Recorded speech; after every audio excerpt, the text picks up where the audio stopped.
Be ready? Start. Directive principles of state policy aim to create social and economic conditions under which the citizens can lead a good life. They also aim to establish social and economic democracy through a welfare state. Though the directive principles are non justiciable rights of the people but fundamental in the governance of the country, it shall be the duty of the state to apply these principles in making laws as per Article 37. Besides, all executive agencies of union and states should also be guided by these principles.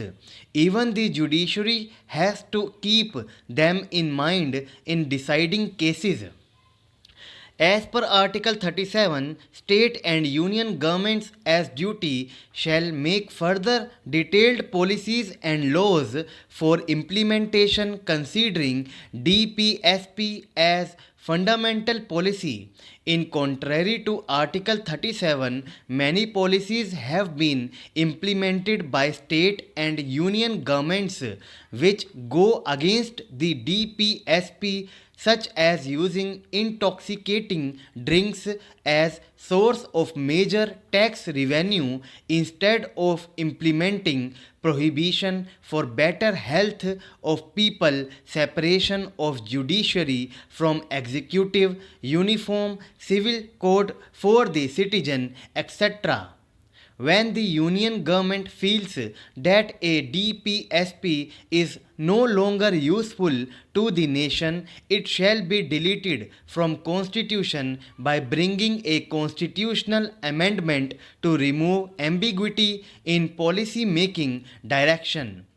Judiciary can re-appeal any policy law devised by the government which is diametrically opposite to any DPSP. An existing policy in line with DPSP cannot be reversed. However, it can be expanded further in line with DPSP.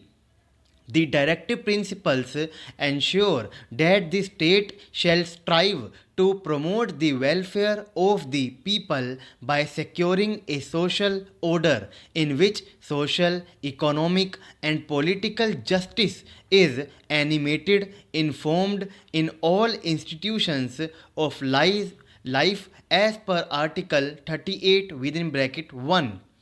Also, the state shall strive to minimize the inequalities in income and endeavor to eliminate economic inequality as well as inequalities in status and opportunities, not only among individuals but also among groups of people residing in different areas of engaged in different vocations as per Article 38 within bracket 2. The state shall aim for securing right to an adequate means of livelihood for all citizens, both men and women, as well as equal pay for equal work for both men and women.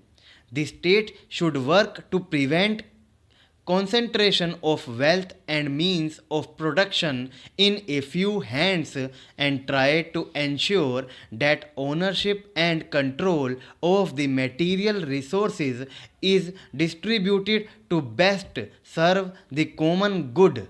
Child abuse and exploitation of workers should be prevented. Children should be allowed to develop in a healthy manner and should be protected against exploitation and against moral and material abandonment as per Article 39, the state shall provide free legal aid to ensure that equal opportunities for securing justice is ensured to all and is not denied by reason of economic or other disabilities as per Article 39A.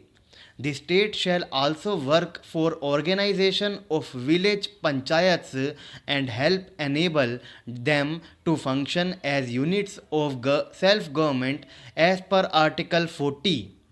The state shall endeavour to provide the right to work, to education, and to public assistance in cases of unemployment, old age, sickness, and disablement within the limits of economic capacity as per Article 41, as well as provide for just and humane conditions of work and maternity relief as per Article 42.